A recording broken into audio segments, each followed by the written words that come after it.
Her name's Karen Sue Goff. She was 20 years old. Mary Beth Marino will never forget the phone call she got from her daughter's dad. He called me at 10 o'clock that night. He said, "Mary Beth, I have bad news. Karen's dead." Karen Goff was born in Dayton and spent her early life here. She posed for Huffy Bicycles as a child model. She and her younger brother moved to Atlanta with their mother after their parents' divorce.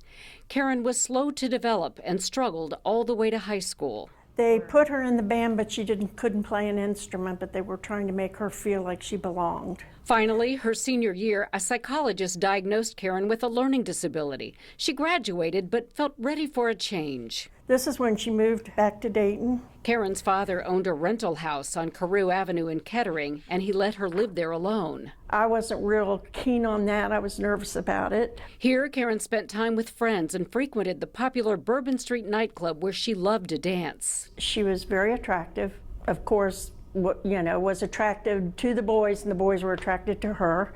But Marino believes Karen's lifestyle and disability may have left her vulnerable to someone who wanted to harm her. Someone did on November 18th, 1987. I woke up at 5 o'clock in the morning and I felt something was wrong.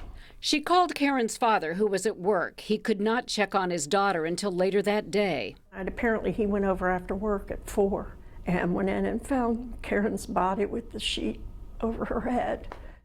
Kettering detectives have previously told the I-Team and Karen's mother the killer came in through an unlocked kitchen window late at night and cut the phone lines. They said Karen was just coming out of the shower, and that's when he started to attack her. They said the house was a mess, like there had been a struggle. It was a violent struggle, ending with Karen raped and strangled. And then he just put the sheet over like, it's done. These files the I-Team viewed at the Kettering Police Department contain the police report and interviews of those who were questioned, but no one was ever arrested. Years went by until 2014 when a new person of interest appeared on investigators' radar. DNA from a man arrested on drug charges matched DNA and nail debris taken from Karen. The I-Team has now learned the same person of interest in Karen Goff's murder served 10 years in prison for breaking into a house and assaulting a woman on October 3rd, 1988, less than a year after Karen was killed. Sky 7 shows how close the home where Karen was murdered is to the scene of the 1988 crime. It's about half a mile away. Montgomery County prosecutors did present the person of interest's DNA evidence to a grand jury in 2015, but no indictment was returned. Since then, Kettering Police Detective Vince Mason told the I-Team another type of DNA from Karen's body matching the person of interest was discovered by Ohio's BCI lab. But is this clue enough to get an indictment? And you believe that it should be taken back to a grand jury based on this newer evidence? Not only do I believe it, the Kettering police believe it. Prosecutors declined to answer our questions on camera, citing the integrity of the investigation.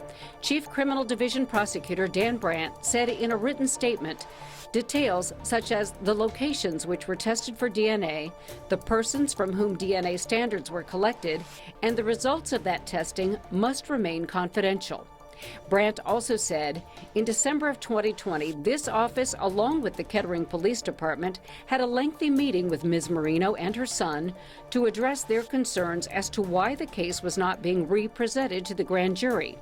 At that time, the family indicated that while they were still hopeful that the case would be solved in the future, they understood why the case was not returning to the grand jury.